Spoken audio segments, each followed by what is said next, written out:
in while your family whips.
What it good do?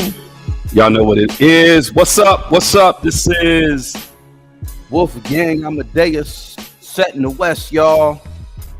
I'm in the building. Appreciate y'all coming in on a happy Thanksgiving. You know, that's the real name of the holiday. Happy Thanksgiving. Maybe I'll cam up. I don't know. We shall see. But welcome. What's up, everybody? Let me see.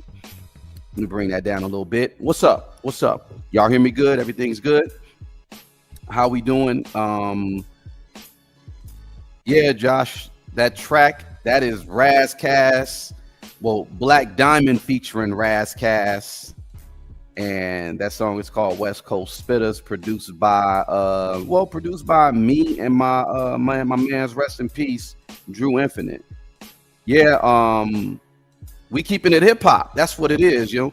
What's up, Alina? What's up, Myrna? What's up, Pat Blair? Everybody is in the building. Jag, you're in the house. What's up? Jaguar Wright is in the building, y'all. What's up? Aye. Oh yeah, you sound very nice and loud. How do I sound? My mic sound You, nice? yeah. Okay. All right. All right. All right. All right. All right. Yeah. Oh, appreciate you, Alina. There happy thanks taken. Throw There, some there it stuffing is. on it. Exactly. Yeah, we're just trying something out. We're trying to see how this format that everybody is playing with. Yeah, yeah, we got you. Thanks taken. I understand. That's what it is. Thanks taken. And I'm doing something untraditional, not traditional, because I think everybody right now is talking about a whole lot of other things that are going on the internet, like breaking news, right? Ray J, all that, whatever that was going on with Ray J.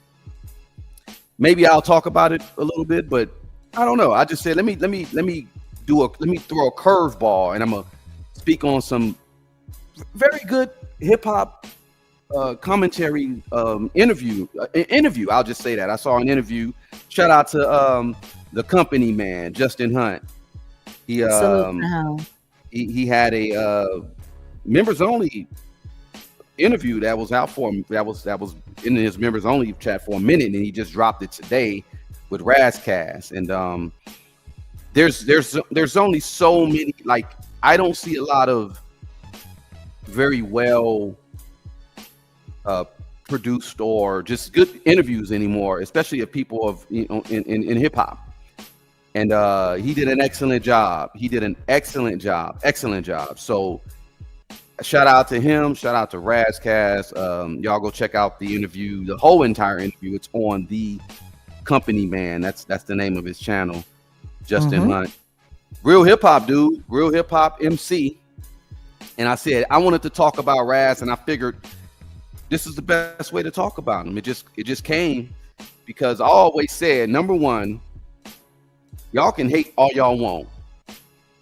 Illmatic is a great album. But I'm putting Ras Kass's first album, Soul on Ice, a little bit above Illmatic, and that's Nas's first album. Just because, number one, I'm a little biased because I'm from the coast, but That's that Nas's album, best album. that is Nas's, and I love Illmatic. That's But Nas's best album. But Ras Kass's Soul on Ice, if you listen to it, it is very honest. It's hip hop to the core. It's But let me be honest. very clear with you. You're not getting any argument out of me when it comes to that. Soul on Ice is probably one of the best hip hop albums ever released, and it's so funny because there was a lot of things that weren't acknowledged during the 50th anniversary of hip hop, Yep. and that album and Ras Kass was one of them. Yeah. You can't say real, true. And I'm not taking nothing away from Nas's Illmatic, because Illmatic is like hands down certified. What did it get in the Source magazine at the time? That was the barometer. I think it got 5 mics. I think Nas's album got 5 mics. I believe so. Yeah. Yeah. So I'm not taking nothing away from Nas. Nas This is isn't great. about taking anything away from him. This is saying this. All right, let's take it away from hip hop and let's steer straight to jazz. Yeah. Bitches Brew and A Love Supreme. Okay. To me, that would be like Illmatic and Soul on Ice. Gotcha. The Source. You know what I mean? The Source gave Raz's album 3 mics. I know. That's disrespectful. It should at least be 4 mics, but I get it. The Source bias as well, because I think they're East Coast based. Not just that. No, it's deeper than that. Let's be very clear. The Source started pushing what we now know as rap culture agenda back then. Yeah.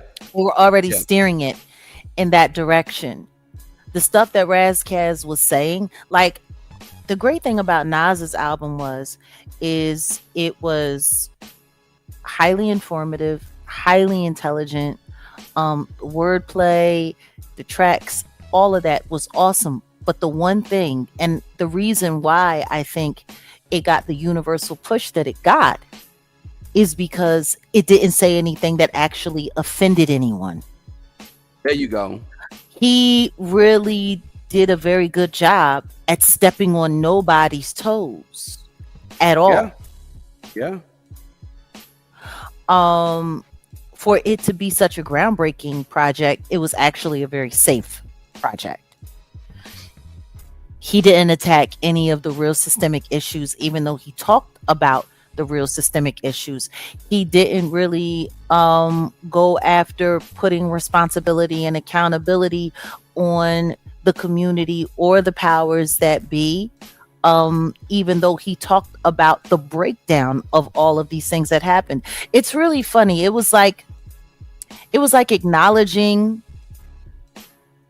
a corpse, but not acknowledging the autopsy. mm, great analogy. So when you look at Soul on Ice with Ras Kass, Ras Kass says, "Here's the corpse, and I'm going to tell you how it ended up this way." And he went through the autopsy, injury for injury, blow for blow, contusion for contusion, abrasion for abrasion. He didn't skip over anything. That's the difference between those two projects. Yeah, If yeah. I'm wrong, please No, correct. no, no, no, no, no. You are right. I was gonna pull up something. Somebody tweeted something the other day, and I was dying because I thought about Raz's album and I thought about Illmatic. Again, I said Raz's album, Solo on Ice, is a very honest album. Now, it's funny because somebody made a joke and said, you know, they got a Twitter thread saying, or X thread saying, hip hop's biggest lies. And, you know, they got all these people with these verses or whatever, lying or whatever. Somebody threw in Nas saying, "I went to hell at 12 for snuffing Jesus." And then they had a picture of Nas at 12 years old. That shit was funny. And you know, that is a joke, but it's kind of like, that's what I meant by that album being greater in my opinion, because Ras Kass was just honest with it. It was, and I understand. Like, I got cousins that went through the situation that he went through in that album. He tells a lot in that album. And then you're right, as far as what he was saying on that album. First off, Nas had to be safe. Who was it? Searchlight Publishing. He was at MC Search, right? Mm-hmm. Now Ras was what, Priority, Patchwork, just Raw, and he said what he said. In fact, he paid the ultimate price because that song that everybody don't want to talk about, but they talk about, is called Nature of the Threat, where it's funny, he drops a whole lot of just science about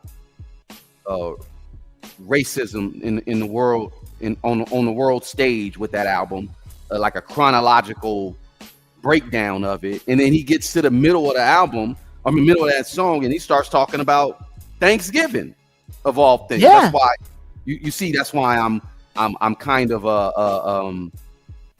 you know, I'm tying in the theme.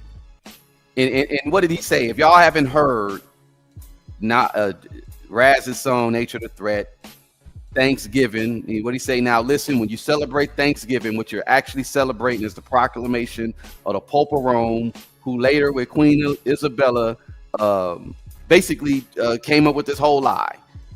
Like, the way he broke down history though, going back, it's crazy. Like, and that, like I said, I'll share with y'all, that cost him his career. Him coming out with a debut album saying such things like that cost him his career. And that's pretty much why I want to talk about a few things today about Raz's interview with Justin Hunt and how excellent it was. And I've always said this too. His career, his stunted growth, the stuff that happened to him in his career I see similar parallels to Jaguar Wright's situation that happened like in the career. The same pattern, I would say. Both dope, incredible artists, but they both had compromised growth and industry suppression. What do you have to say about that? I mean, I can see that. Yeah, I think that's fair to say. I mean, the truth is, he and I have a lot of things in common, though we were never friends. Mm-hmm. Mm-hmm. We have a lot in common. And a lot of the same people that worked so hard to move me around did the same thing to him. You know, this interview, it was very interesting to hear some of the things that he had to say. And Yeah. honestly, some of it caught me by surprise because I'm sitting there listening to him spit game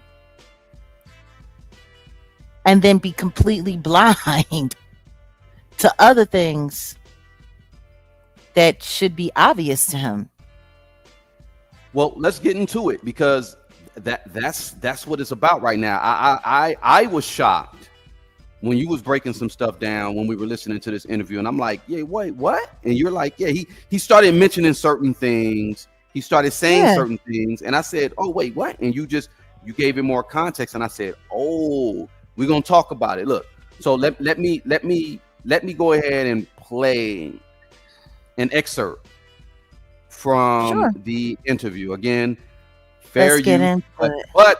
but Justin Hunt gave me permission. He said, go ahead, rock with it. So shout out to him. Like I said, go check out the full interview over at the Company Man. The Company Man. I want to talk about your label situation again, because I think there's a lot to learn from that. You know, one of the lines you say here, you know, because I was blackballed by capitalists. Can you elaborate on that? Well, it was a play on words, capitalists. I said blackballed by capitalists for being activists, and I didn't have 10 million stacks to live. Intentionally sabotage my career means you attack my kids. That's where I was at. Like Jeff from DTP, and well, DTP, Luda and them were really, really supportive. I just saw him at the Roots picnic, Jeff. No, I'm sorry, I saw Shaka Zulu. And they were always very, very supportive of me. And I remember, you know, me not getting along with the label at all. And they had Chingy at Priority Records. And he's selling, you know, Chingy's records. He's going gold, Luda's going platinum, whatever. Luda and them was like, well, look, because we had been friends through Patchworks and all that and Homeboys. And I remember Jeff and Shaka and Luda, they're just like, well, look, man, you know, I'm sure we can make a deal with him. Like, why don't you, because you are a homeboy, we know you're super talented. Why don't we just go in and we'll just make you DTP?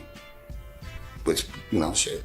You know, we gotta assist with production, make sure, you know, get the Luda records. I'm like, fuck it, yeah, great. Sounds great to me. I don't like these people. I don't want to be my management. You know what I'm saying? They chased away other management, but maybe they'll listen to you guys because you guys are already super successful. They want a relationship, and I'll never forget. It was right before, like fourth quarter, right before, you know what I'm saying, like Christmas, and everybody shuts down for like a month, and I remember Jeff. I'm gonna say this stuff because it's, yeah, I don't think this, I'm not saying nothing that's gonna incriminate or make them bad anyway, but I remember Jeff called me, and he's like really dejected. And I'm like, what's wrong? You know what I'm saying? It's like right before, you know, it's gonna be Christmas, the New Year's, and then the industry's basically, everybody's crashing out. Well, not crashing out. The industry's over from the 14th until the 14th of next month or whatever, January, after New Year's. And he's super dejected. He's like, man, we just went up there, had the meeting, and he told me the quote that the vice president said. He sat and talked to her, kind of had this projection, like, we could get these results, like, you know what I'm saying? Plus, here's the rub. It don't cost you nothing. We'll just take Ras under our wing, and then you never have to talk to him again. But we can make his records big because we really think Ras is a dope artist, and you know what I'm saying? He just didn't have a support system, so we're gonna be a support system. And I remember Jeff said that Wendy Goldstein said, "Oh, his career's over already." So it wasn't about money. That's capitalist. It was just to kill it. It wasn't. It was more sinister than wanting, not, you know what I'm saying, to, it got personal. How dare you, black guy, tell me something when I just kill your career. This is ego. And I remember that's when I kind of had to make some decisions about what I was going to do while I was in this litigation and how long it would take and whether I was going to have to go kill some people. You keep it honest. Yeah. I told my mother that, and I wrote my manifesto. I wasn't going to go in there and hurt people, random people. I was going to hurt the people. You want to play with my life, and then I'll kill you, and then you can. I'm never going to go to prison over it. That's deep. That's hella deep, y'all. Look, I didn't want to just end it on that. It was a lot more that I wanted to put, but of course, I didn't want to just overdo it with the interview. But again, the rest of the interview is over at the company, man. I forgot to put it in the description, but him saying that, where he ended off with wanting to unalive a few people, because I know people in the music industry. They told me the same thing. These people will jerk you so hard and so much that they'll push you to that extreme. And I get it. If you're an artist, your art. That's your art. You do what you do. But he said it, and I said, whoa. But let's go back. Let's go back with what he said when he said he was dealing with DTP, and then he mentioned the Roots picnic, and that piqued both our interests, right, Jag?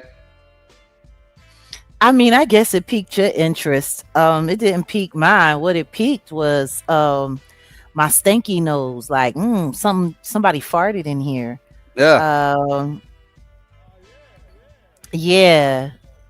Yeah. Like, what's so funny is I'm sitting there listening to him tell this story, and I'm kind of baffled.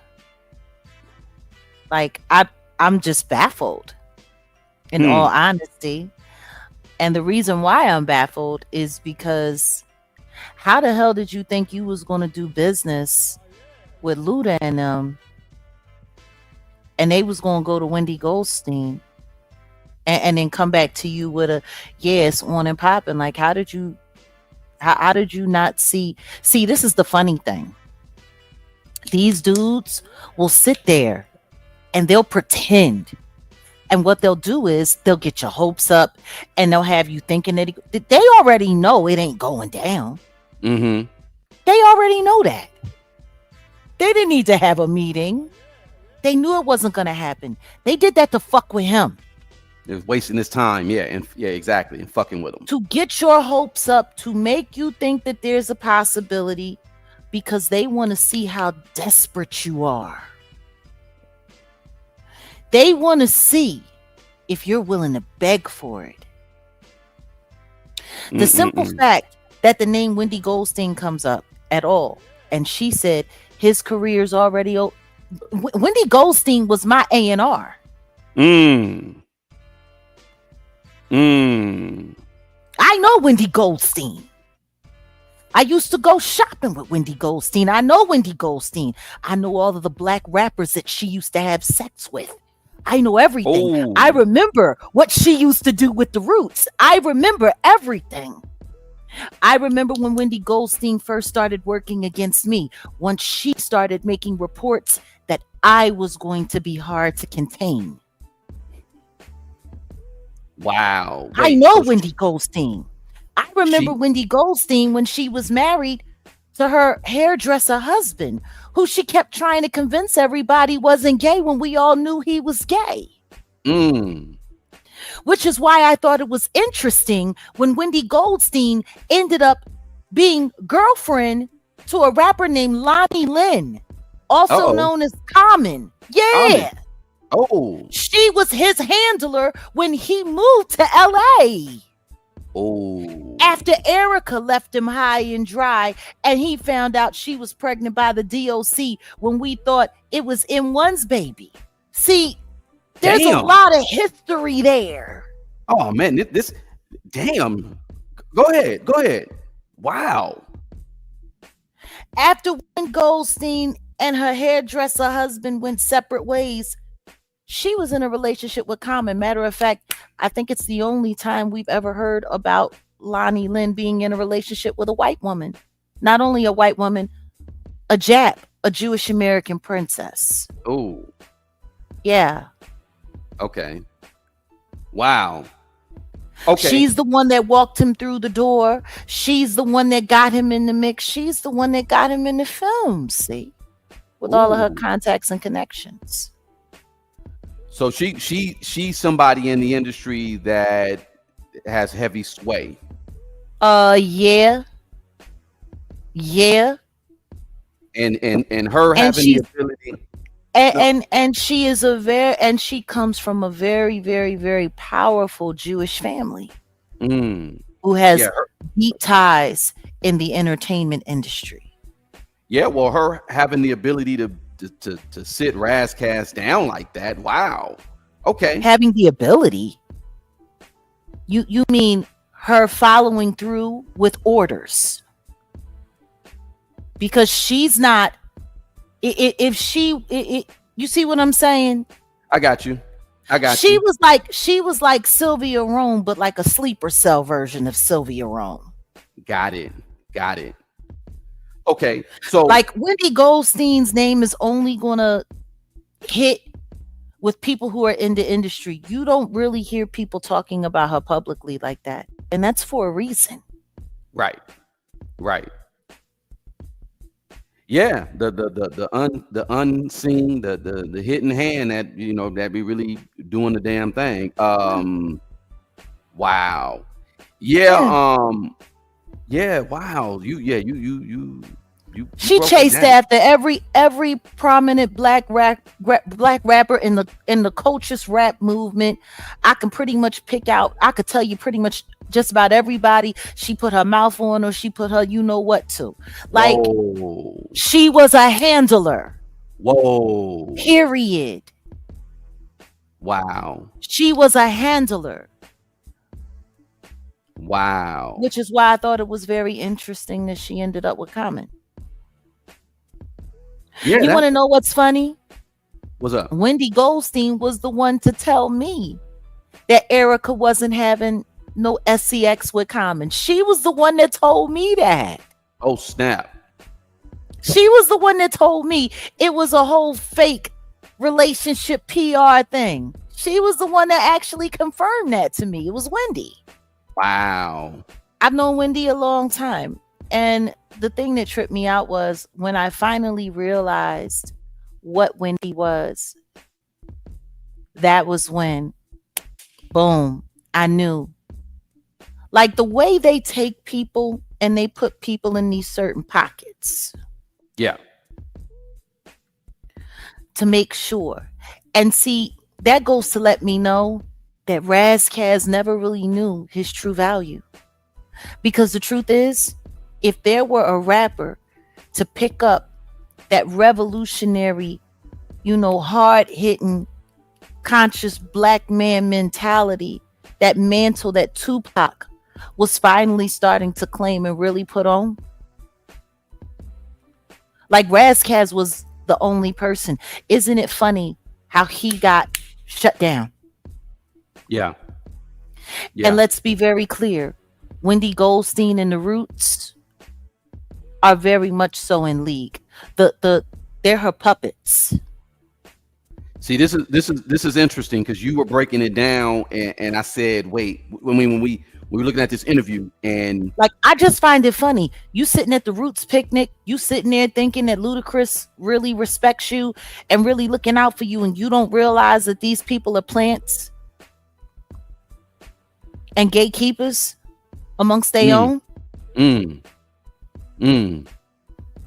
They offered him that, and they put that there because they wanted to see how serious they was. I guarantee you, he let them listen to records. I guarantee you, they was they're like, oh yeah, he hard hitting. It's all recon. Yeah. They weren't gonna give him no deal. They weren't gonna look him out at all. They weren't gonna do nothing for him. Well, they just wanted to see how desperate he was.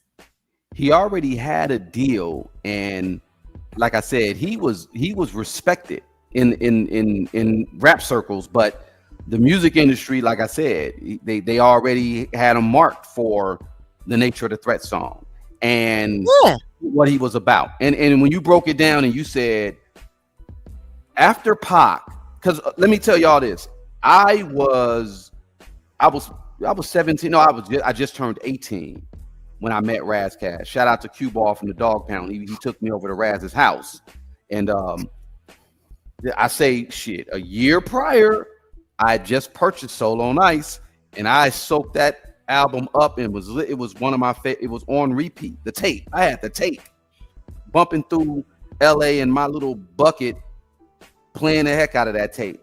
And I was actually sitting with this dude, and I'm like, "Yo, dude," and he's just a regular dude, chilling, and just humble, cool. Well, I ain't gonna say humble, but Ras is Ras. Anyway, my guy,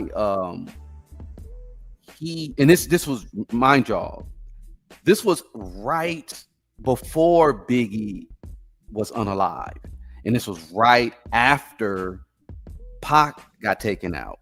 So I'm sitting there talking to him, and he's telling me about his connections to certain artists, and I know he had a connection to Chino XL. Rest in peace, Chino XL. Very, very dope, underrated artist from New Jersey. And I like Chino too. I love Chino. Chino had a dope album, and they had that one song. Him and Ras had a song called Riot. And Chino made it his duty to disrespect Pac on that album. Said something about Pac getting effed in jail. And that's why on Hit 'Em Up, you hear Pac say, Chino XL, F you too, because he was going in on everybody. Ras was, not gonna say afraid. Ras was apprehensive at that time. He was like, yeah, when that album came out and when Hit 'Em Up came out, I swore Pac was gonna diss me because I did that joint with Chino. But he said Pac didn't diss him. So, that gave him a pass in the industry. Because if Pac dissed you, that's why people, shout out, rest in peace to Pimp C. Pimp C did not want to do that song Big Pimpin' with Jigga because Pac didn't sanction Jigga. And called him Hawaiian Sophie fame, blah, blah, blah. If Pac called you out, you were pretty much done industry-wise. You get what I'm saying? So Ras had a healthy apprehension, I'll say, when it came to that. But Pac never dissed him. That was cool. Pac probably would have certified him. And like you said, he could have been that person to pick up the mantle. With what he had going on, absolutely. Absolutely. And I don't think he realized they encroached all around him to make sure he went nowhere. East Coast and West Coast. Yeah. He pretty much like there's no way Wendy Goldstein had it out for you and the Roots was looking out for you. No way. Right. No way.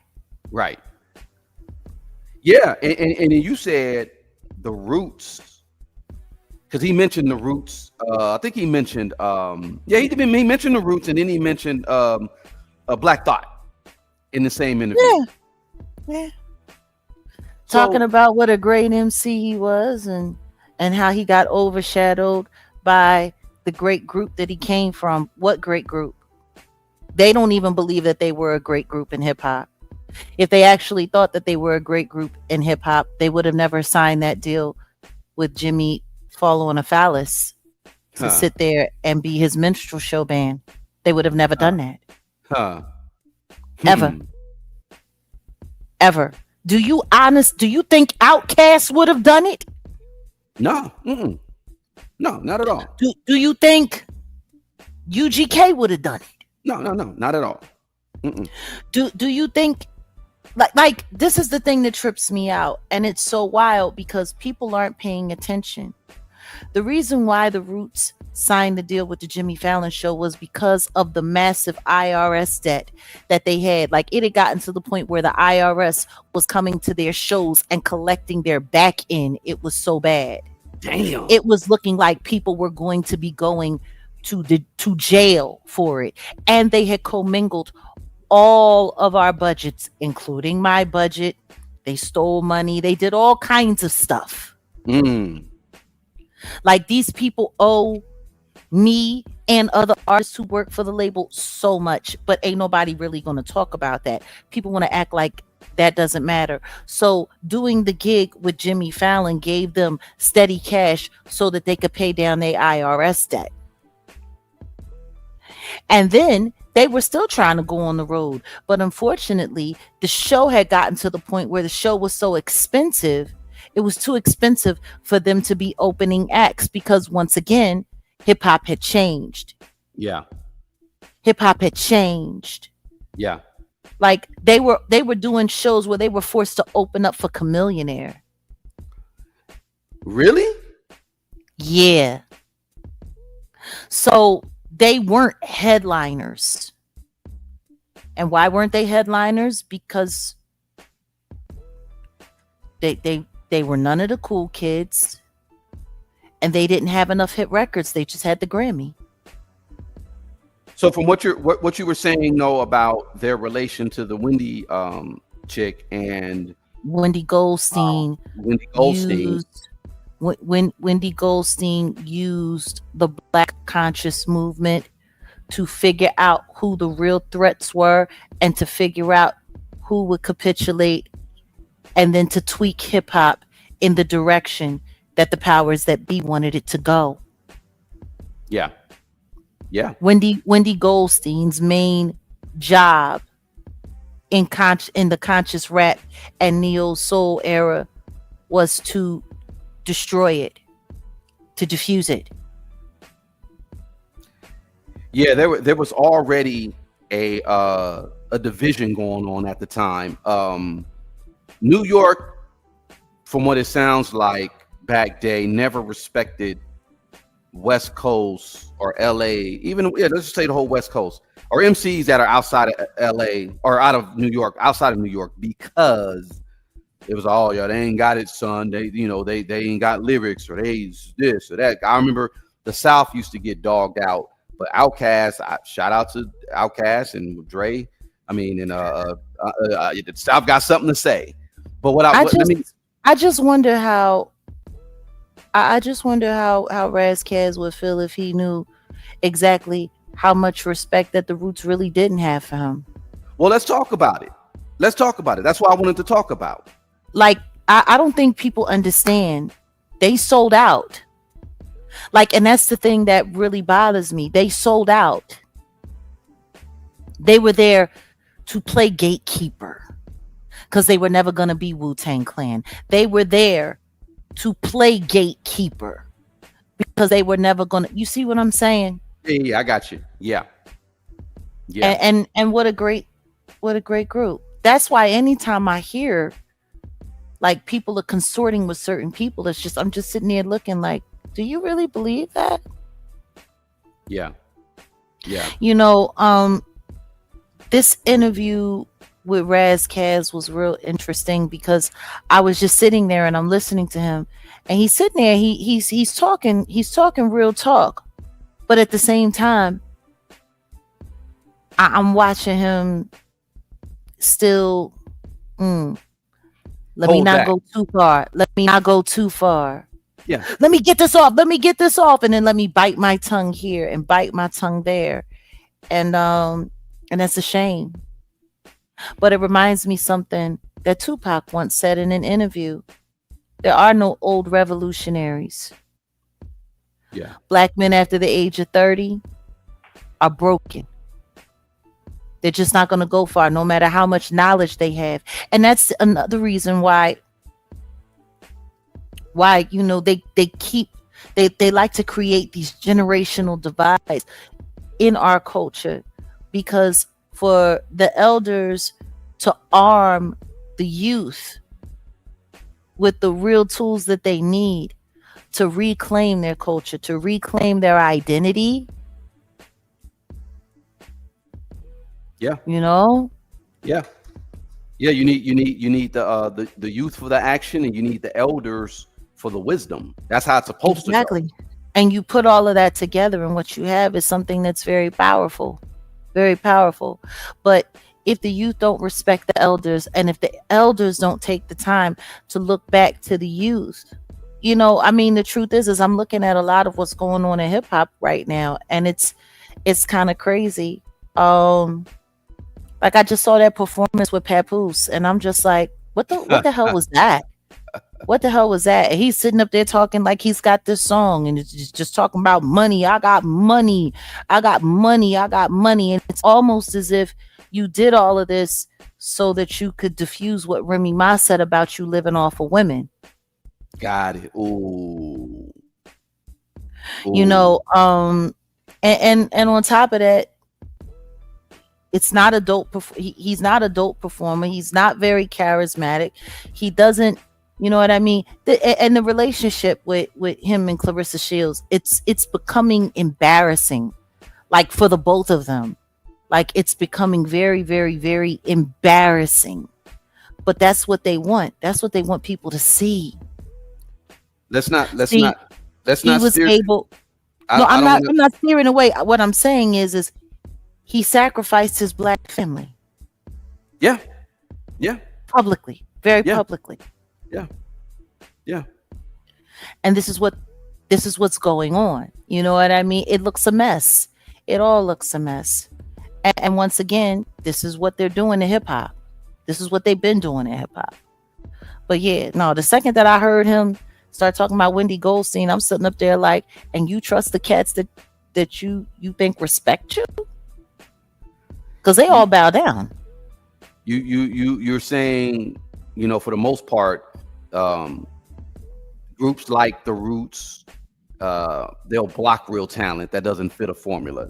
I put that in the description because it's somewhat true, because like we were talking about Roots albums in general. Number one, I'm not dogging out the Roots or whatever, but I do side eye them a lot of times. Like, check this out. They had Do You Want More, that first album. I think they had an album before. It was like an underground album they had before that, I think. But Do You Want More was the shit. Okay, it was a little bit maybe ahead of the time. Then they dropped Philadelphia Half-Life. And then it was Philadelphia Half-Life was awesome. It was. I had that tape too, because I had that tape after. I had the tape around the same time Ras was had dropped Solo Nights, Real Spill. Right. There was so much good hip hop at the time. That was a good premiere album. I mean, not a premiere, but it was a good second album that the Roots dropped. Yeah. But then after that, it was kind of like, okay, what things fall apart. And it seems like some things fell apart. Not saying it wasn't a bad album. I'm not saying it wasn't a bad album. They started going commercial. And that's what I meant by the formula. They started going commercial. And that was when, the fellas started just really getting into the pop culture side of things. That's when, and it's so crazy because we were all there in it. And I think we all kind of got seduced by all the little bubbles and the things and the champagne and the weed and the wine and the expensive restaurants and fashion, and all of the stuff that they trap artists with. But I started realizing everything was starting to change little by little by little by little by little by little. And even the way, because the Roots were right there. Like, this is what's so funny. They were supposed to be conscious rap, correct? They're supposed to be legacy. They're supposed to be history. They're supposed to be black. Like, I remember when they pretty much pimped Mumia to sell that whole revolutionary thing, just like the Jigga Man did with Chacon. Yeah. You know what I mean? You don't really hear them. I think like Amir did they put out a documentary about one of the guys whose parents was in the move, and talking about their struggles through jail and all of that stuff that was going on. And honestly, that was kind of like a lightweight mea culpa because they didn't do anything to help anybody from move. Not for real, for real. Yeah. They didn't do shit. They sat there and they ran their mouth and they talked and they used it and they used it. Yeah. But especially running around screaming Mumia's name. Mumia Ajubal, like Abu Jamal, like just screaming Mumia's name, screaming Mumia's name. And so this is what they sold, but there was somebody who was working with Amir. He was Amir's hype man when Amir was, breaking into his DJ era. And Amir was DJing at the bowling alleys and stuff like that, the high end bowling alleys or whatever, and doing some lounges. His name is Yamin. Now Yamin was a part of the crew. He was, he was around. He at one point in time he helped manage Floetry, and until that ended with Jay Irving, and he was just kind of Yamin was just kind of out there flailing a little bit. He was a part of our that era, the culture. It was still real culture at that time. Yeah. We had John Barber who was doing his thing. We had Black Lily, and we were doing our thing. We were maintaining before everything went completely haywire. But Yamin was hype man to Amir. It was Yamin who started working with all of the little young boy rappers in Philly and pushing drill culture. Like, I'll never forget when I first started hearing about the kind of stuff, and I'm like, yo, what is Yamin on? Like, what's he on? What's going on?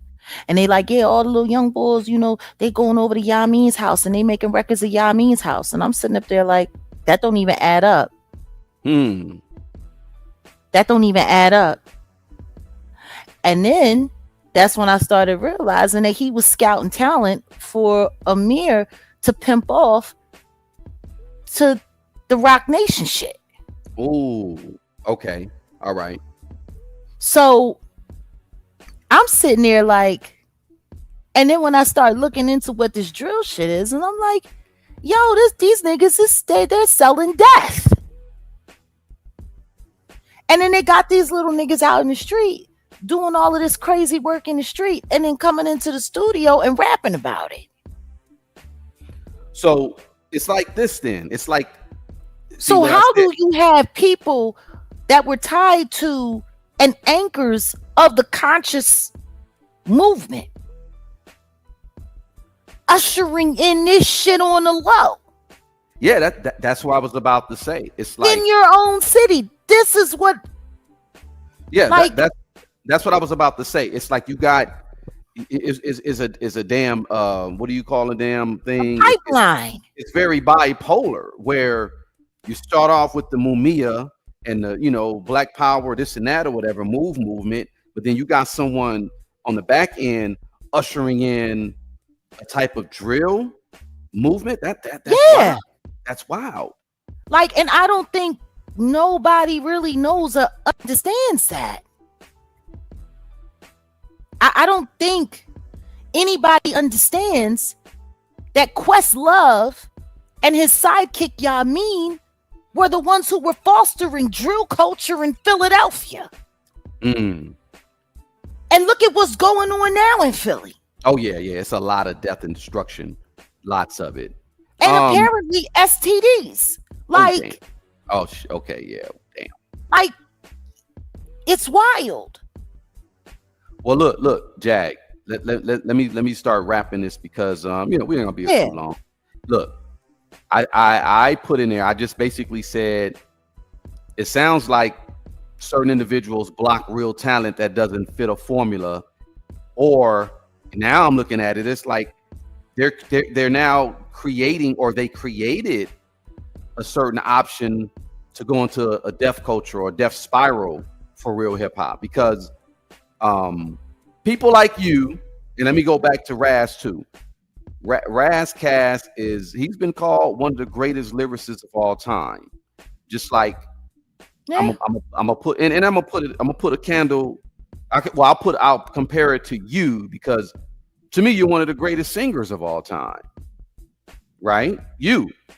So your experience going through the entertainment industry, music industry, it's similar to what I've seen with Ras. Now Ras he's not living under a bridge, and he mentally is still, like, when I looked at this interview, this dude was still on point. Like, some things have changed. I definitely can tell, like, listening to him 30-something, 20-something, 30-something years back versus now, things have changed, but he's still on point, and he still bars up. He's still a dope. Like, I just got his album.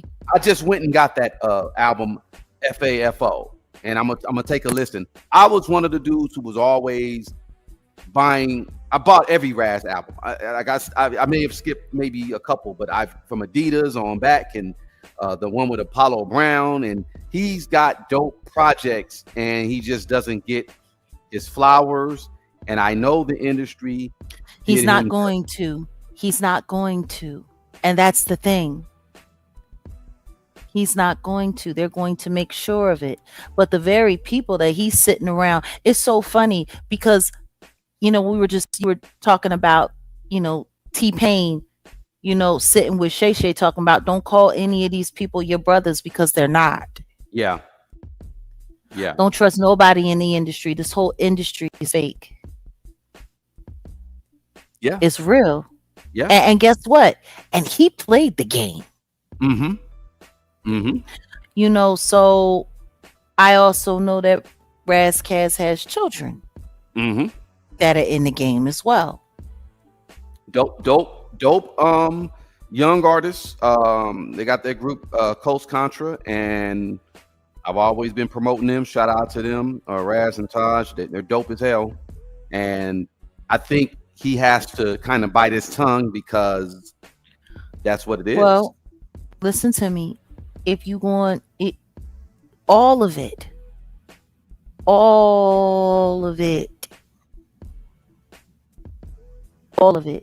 is danger. You start standing up too much, you end up like me, with cremation ashes. I see it. I see it all over him. It's just sad. It's sad. It's even old lions like to roar, but it's still sad. Yeah. It's still sad, because that goes to show you how real the pressure is. Yeah. That pressure is very real. And, just in that clip that you played earlier, with him talking about he had to figure out who he was going to go handle up on. That wasn't no game. That was real shit. I know that. That wasn't no game. The question is he didn't.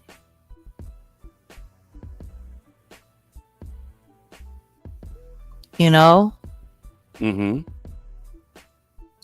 he? He didn't. If he didn't, then why not? Well, what changed? Let me break it down.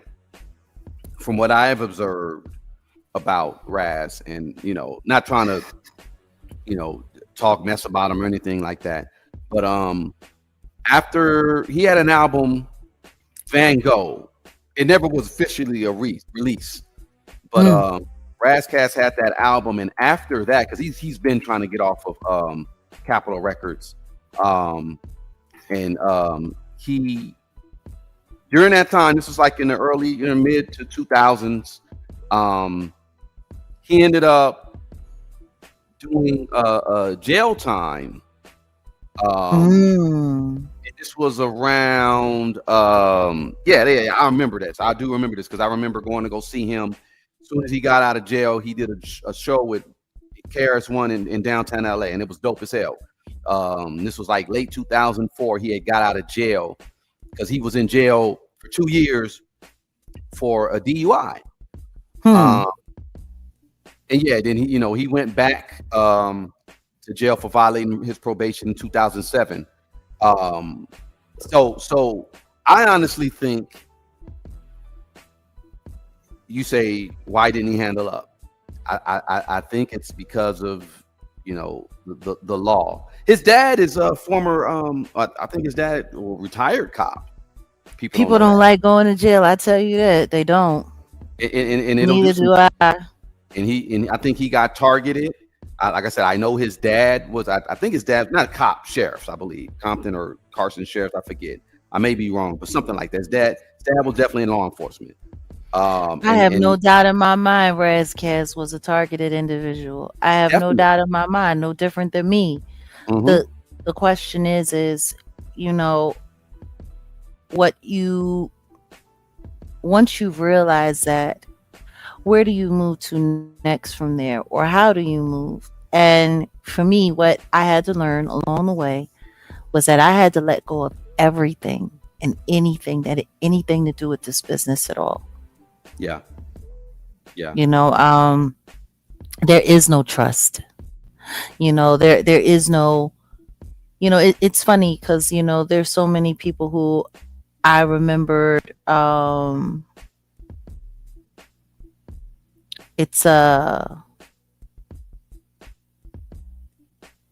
do I say this?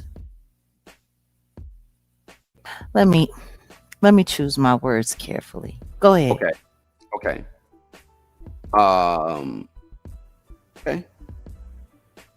Let me think about that. Okay. Well, I got a question. Sure.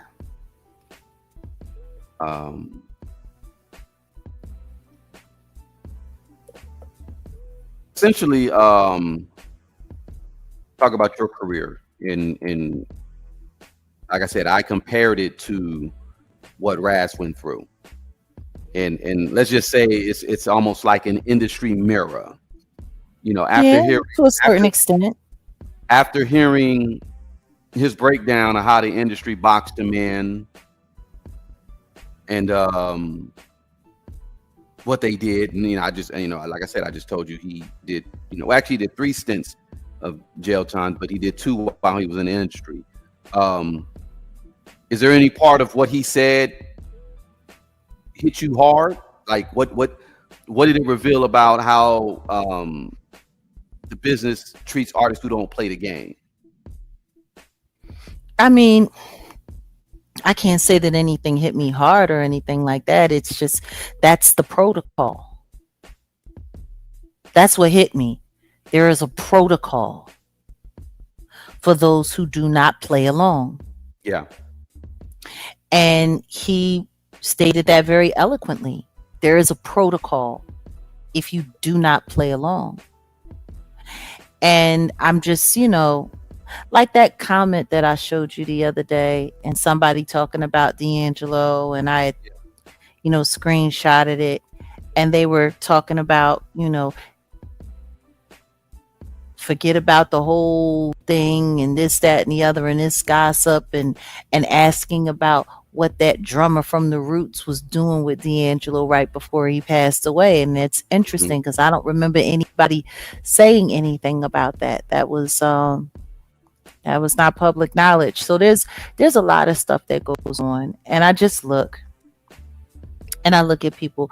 What I am grateful for is I'm grateful that he's still alive to teach, to share his knowledge. I'm glad that he's still alive to be able to be a father to his children. I hope he's able to guide them. And I'm gonna pray for him, because his kids in this industry, with him being who he is a threat to them, whether anybody wants to say it or not.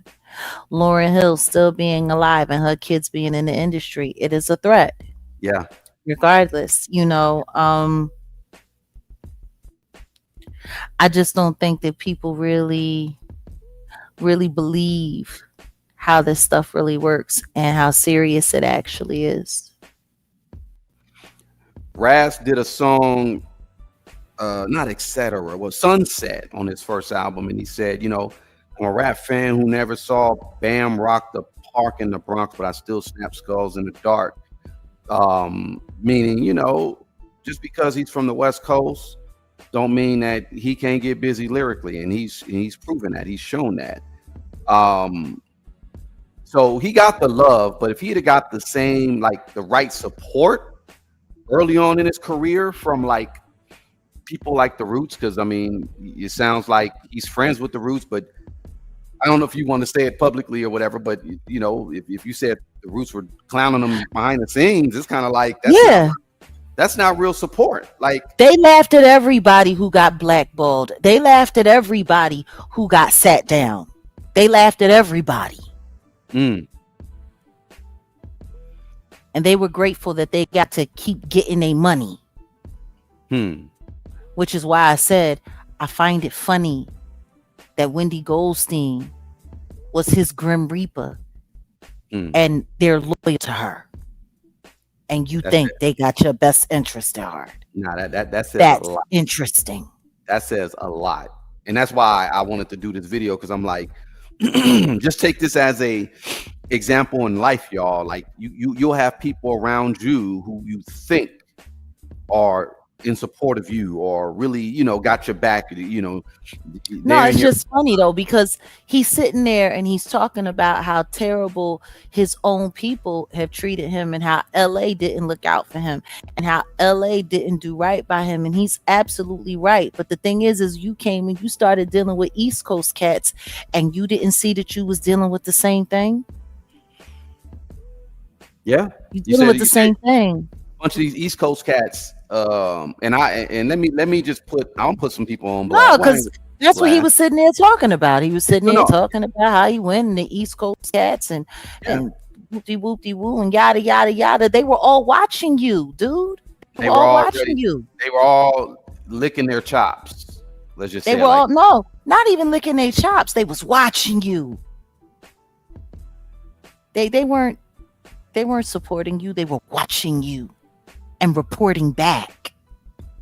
Well, it's funny that you have a connection to the Roots, just like he had somewhat of a connection to the Roots. He didn't have no connection to the Roots. What he had was association with them. I was there. Well, you were there. I was crew. I was in. And let's just say, I know how these dudes talk. And I'm not trying to be, start no craziness, start no nothing. But, it's just, I always find it funny when people show respect to people who for real, don't got no respect for them. Especially when you're a great one. And it just, that's why I said it's just funny to me, because listening to him and like, it's amazing that you have this much insight, but you still blind certain things. Like, to have that much insight and still be that blind is scary. It's scary. Like, I'll never forget the first time I realized I was sitting in an enemy camp that I thought was friendly. You move away from your folks who's hating on you and you think it's this and you think it's that. Like, when I left Philly and I moved to Dallas,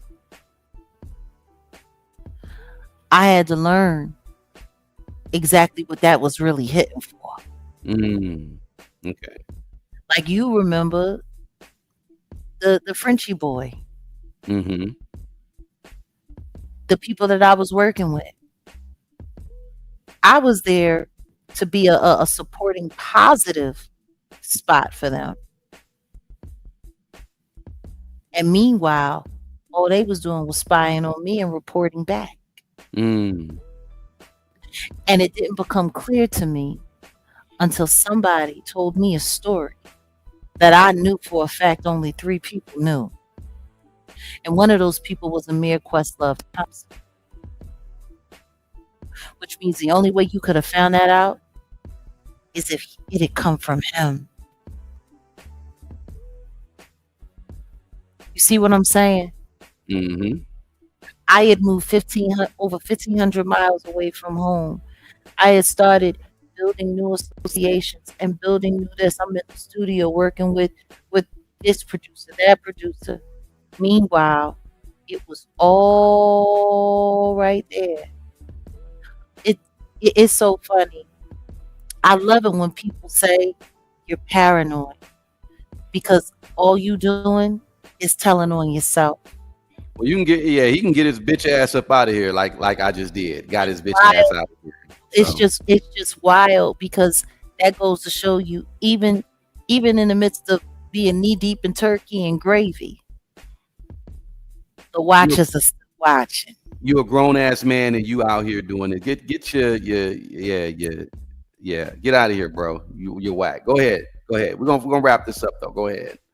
And it's just so funny to me because I don't think people realize that that dragnet is real. It's real. They're all watching. They're all paying attention. And the best thing you can do when you realize that you are an enemy of the industry is to take that seriously. Yeah. Don't play with it. Don't play. Not at all. Not at all. And for those who aren't sure about anything, I'm going to tell you this right now. When people start talking about, oh, this is paranoid or that's paranoid, whatever the case may be, don't ever let anybody trick you into believing that sound judgment is paranoid. Yeah. Because there's a lot of people that don't pay attention to sound judgment. Oh, maybe I'm tripping. Maybe I'm this. Maybe I'm that. I might be paranoid. I might be this. I might be that. When we started talking about the Sammy situation, and I think we should look deeper into that. It's You very know, we got to. We got to. because, like I keep trying to explain to people, when it comes to industry infiltration, they got so many ways to come at a person, and they have so many different means on how to do it. You want to know what's funny? I remember once upon a time when the things that I look at and I take seriously now, I used to be like, "Oh, you're tripping. You tripping. You just being paranoid. You tripping. You tripping." But when you see the evidence of it and you get to realize what it really is, you go back and you start thinking about everything that you ignored, and you start seeing the evidence of how it all went down. I mean, there are things that you've seen since you've been getting to know me, since you've been working with me, that you probably wouldn't believe. Yeah. Yep. And now we got Sammy. And Sammy is going through a whole lot. And I would implore people, please keep Sammy, the singer Sammy, in your prayers because Yeah. It's a this is lot the of spiritual. situation. It's some Yeah, spiritual stuff, in my opinion. Spiritual warfare. But spiritual warfare. He just recently, just this year, ended up getting arrested. yeah. And then the mom situation. You know what? And then we're the gonna, situation with his mom and what happened with her, and the fact that they have her in a mental institution right now. yeah. And it was real weird because Cam Newton, just like Cam Newton, he's looking like a lot of these podcast people, like the Cam Newtons, the Shay Shays, like all of these people. Y'all better start looking at these people for who they really are. Y'all better start seeing these people for who they really are because he did that on purpose. He did that just to break that boy down. Yeah. There was no need to talk about that situation. There was so many other things to talk about. So many other things to talk about. But then for him to sit there and for him to just like sweep what he had to say under the rug about the gang stalking, because I guarantee you, Ras Kass probably experienced his own form of some of that stuff going on back in the day. Because Yeah. when they blackball you, they don't just blackball you.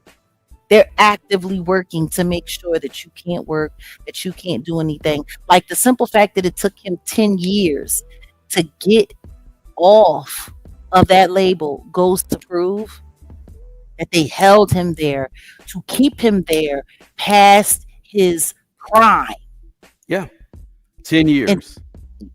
10 years. If he'd They have got, to make sure he couldn't go nowhere else. They signed him to make sure that he couldn't compete. They signed him to cut him off while they promoted this one and they promoted that one. and he talked about the DTP, and he couldn't even get over to them. And if he had got free at around like '02 when he was trying to really get off the label, and if he'd have got with DTP and all that, that would have been a great move. I don't know how it would have worked out per se, but I know he was doing songs with Jazzy Faye back in the day, back in the '90s. He was doing songs with Jazzy Faye or whatever when he was straight singing. So And kept him on the shelf to make sure that he missed his prime, to make sure that he missed it. And when they go through that much trouble to do that, they don't stop. yeah. Well, look, Stop. Listen to me. If he had a sign with Rockefeller, that would have been catastrophic for him. He might not even be here. You want to know who else was about to sign with Rockefeller? That was an amazing talent, Big L. And he was snuffed out and taken up out of this world 6 hours before he put his signature on the contract. Yeah, that's crazy. Rest in peace to him. Also, it's funny. Eminem was trying to sign the Bad Boy. Yeah. Crazy. Once upon a time. I couldn't even see like Eminem on Bad Boy. I don't know. That would have been, I don't know. He would have been the first Machine Gun Kelly. Yeah. No, you're right. And he would have been ahead of his time a little too. It's almost like I would even. He was better off with Dre. And then speaking of Eminem, everybody don't know that Ras gave Eminem his Ras is really the one that gave him the cosign. Of course, Proof was there, and I think Ras was cool with a lot of them Detroit dudes. But Raz had more cachet at that time, though. Yeah. Like, I don't even think people realize exactly the trajectory that Ras Kass was on before they came for him. I know. And we can finalize the conversation by talking about that. The industry knew who was coming. I said Ras Kass, if you're from the LA and you remember the 90s, there was a magazine called Rap Pages. Ras was on there. AC Alone was on there. Medusa, shout out to the Gangsta Goddess, and rest in peace. Not Self Jupiter. It was Ganja K. Ganja K was on there on the cover, and they were like, who's next coming out the West type of situation, and all of them were signed, but Ras is the one that got out a little bit more out the gate. And they still did him like how they did him or whatever. You mark the threat, and you mark the threat, and it's just that simple. It's just as simple as that. Yeah, classic. Yeah, man, appreciate it. You already know, man. We go in, and in fact, we'll do more because I think I want to talk more about the situation about the Sammy stuff. I think y'all need to be peeping at as well. Maybe we'll do that on Jags. I don't know, but I was gonna troll y'all today. I was gonna do something about Candace Owens, and I said I'm gonna leave that alone. Why? Well, let's just do it over on yours because I think we could clip it and turn it into something. It's hilarious. It's hilarious, but this is on brand with me. This topic is on brand with me. Again, shout out to the company, man. Y'all go follow them. Y'all go check out that interview. Yeah, y'all should definitely go see that interview. I mean, the whole interview, and leave a comment. Just say, Set in the West brought y'all there, or whatever. It's a very interesting interview, and it's good. Like, okay, Jag, how many good interviews have you been in or done in your career? Like when I started out on my underground shit, there's a DJ, a voice jockey, or he was on the beat, he was on a radio in LA, and then Corn Dog. A lot of people know Corn Dog. And Corn Dog is cool as hell. He gave me like the best interview of my freaking career as like trying to be on some MC ish. And I've been interviewing since like the late 90s. And that dude gave me, I was like, yo, because the thing is the person there has to be some type of like they gotta be able to resonate with where you come from, you being an artist, blah, blah, blah. Corn Dog was like a hip hop head. You know, he's into music. So he gave me the best interview, and I got to get a hold of Nelson because I need to get a copy of that damn interview. But long story short, there's only so many people I think that can just really give you a dope interview. Who's giving you a really good interview?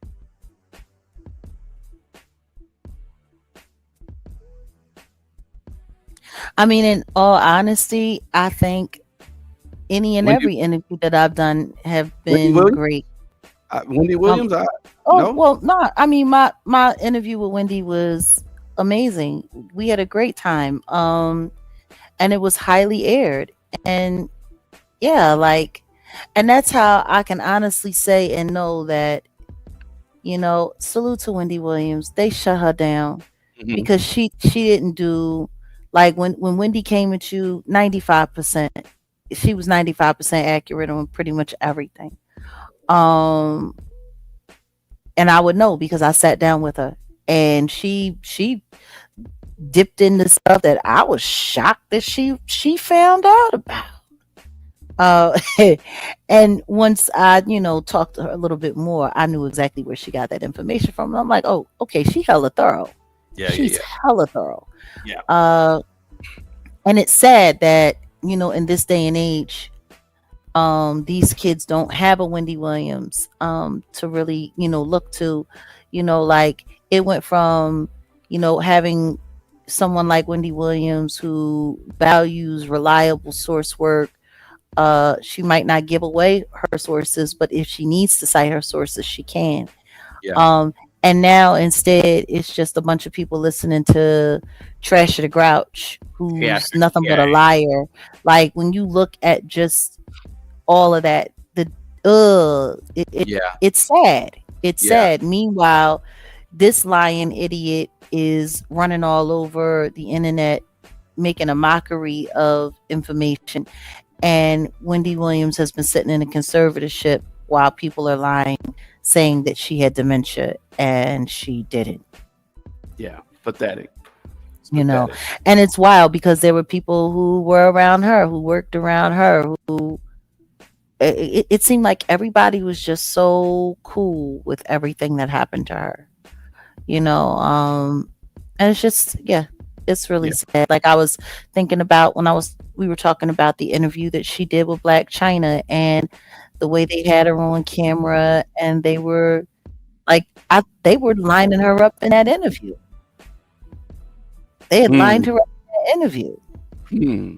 Like Okay. the way they had her when she was drinking and they had all of that on camera. Like they made sure and I'm just like, and now looking at stuff that's going on with Britney Spears, I'm like, man, Yeah. they really work hard to and I guess I'm hyper aware of it because of the stuff that they've tried to pull with me. I mean, they've tried to label me schizophrenic. They tried to call me crazy. If the crazy thing don't work, then it's she's a liar and she's a this Yeah. and she's Yeah. crazy liar. Yeah. She's a this, she's that. Yeah. The simple fact that they were even trying to find a way to put me into a mental health program just so that they could put the she's crazy so nobody will believe anything that I say on me. And it's funny because they were literally sitting here on YouTube saying that I went to a mental health diversion program and saying that I was in the program and saying this and saying that when the truth is I was never in the program. I couldn't be accepted into the program because I was sane. There was Hmm. nothing wrong with me. I wasn't mentally ill. Hmm. But when people want to create that narrative, they're going to do whatever they have to do to push that narrative. And if Yeah. not, then they're going to find a way to try to put a case on you. So I say all of that to bring us back to Sammy. Um, And I'm very interested. I'm just really, after hearing about his mom being gang stalked and what it did to her, and just listening to what he was saying and talking about how she didn't trust cell phones, she didn't trust the television, you know, she felt like she was being followed. What was that one song? I know it feels like somebody's watching me. How can it be? You remember that one? Yeah, Rockwell. Yeah. Even Sting's song, the greatest stalker song of all time. Every breath that you take, every move you make. And it's kind of sad that did he use that for Biggie? Yeah, I know. Like, I don't even think anybody's paying attention that was a stalker song that they tried to give a gospel feel to. And he didn't even get permission from Sting. He stole it. He still has. They're still. Sting is still getting paid Mm-hmm. $100 off of that record. Like, you totally went broke.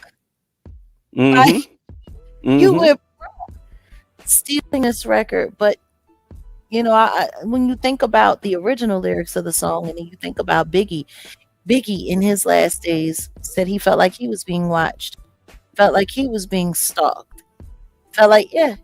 Well, it likely was because there's document photos of feds watching them, and then the whole thing. Remember when the crash? Yeah, like there was a crash that happened, months before he got unalived.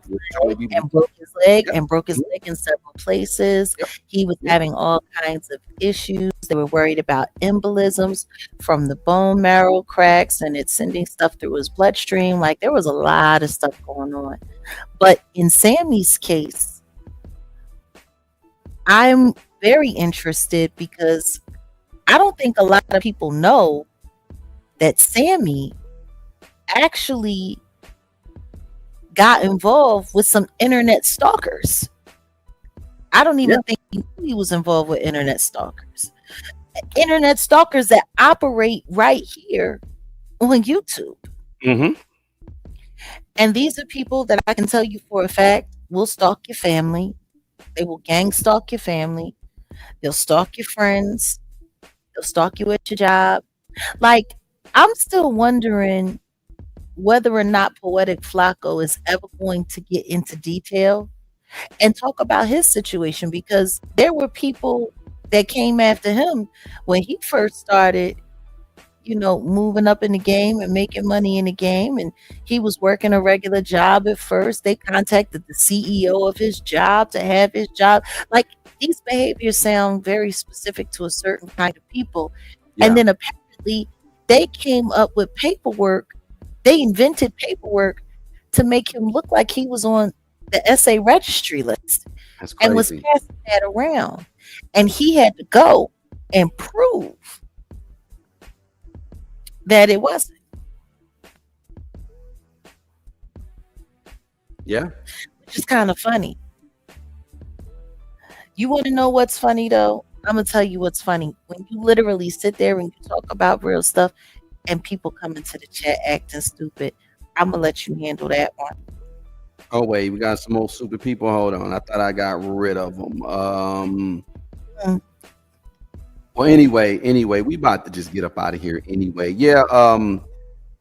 But his mother, ooh, Jacqueline Nickerson, we see you. Yes, this is live. We're back to the format we were on, and yeah, that's what it is. Let me get out of here though. I appreciate Jaguar and her commentary, and thanks for being a part of this conversation. And shout out to Nas. We're not clowning Nas. I'm sitting here. I had to pull this up because I had talked about it earlier before I started really getting into the conversation in this stream about people that were capping in hip hop. There was a Twitter, a X account that was like, what was the biggest lie ever told in hip hop? And someone did this, and I y'all see it on the screen. This is Nas, and he says in the one song, was it halftime? He said that where he said when I was 12, I went to hell for snuffing Jesus. But this was a picture of him at 12 years old.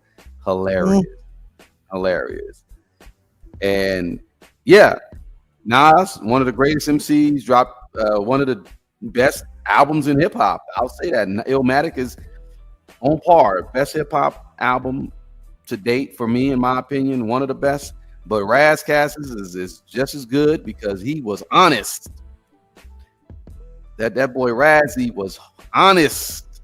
He kept all the way a buck. And funny thing is, it cost him everything. It did. But if you listen to that one song, "The Evil That Men Do," it's sad, and it's all true story on his album. So shout out to Ras Kass, and again, shout out to the company man. Y'all go to check out that rest of that interview. I encourage y'all to check out the rest of that interview. And he got another album coming out called "Leopards Eat Face," and I'm like, yo, I'm looking forward to this one. Trey D and Coast Contra, and yeah, he's got some projects. So yeah, that's what's up. What's the point? Wait, hold on. Somebody wants to be on the Summer Jam screen. Bro, what's the point of this ish? I don't get the point of this. It was the lyrics. You're effing bozo. Your mama's a effing bozo for having your clown ass, you piece of shit. You need to understand that. You need to understand context. But Sean Paul 6736 Eda. Bye-bye. I find it funny that his name is Sean Paul. Sean Paul. I got it here. Sean Paul. Sean Paul. All right, y'all. I think we'll be back later, but I don't know. We'll see. We'll see what's up. We'll see what's up. Anything you got to say? Oh, appreciate you, Auntie Leah. That's what's up. And yeah, salute to your classic. Salute, Auntie Leah. Yeah, no, I ain't got nothing. There's nothing. Actually, I do have something. Something. Go ahead. We could use 100 more likes. Please hit the like button. Replay gang. Keep liking this video. Enjoy your turkey. Yeah, and to all of the hip hop turkeys, stuff it. All right, y'all. We out. Peace. Gang eating sheep, only plan for kicks. Have your sleep 6 feet tucked in while your family weeps.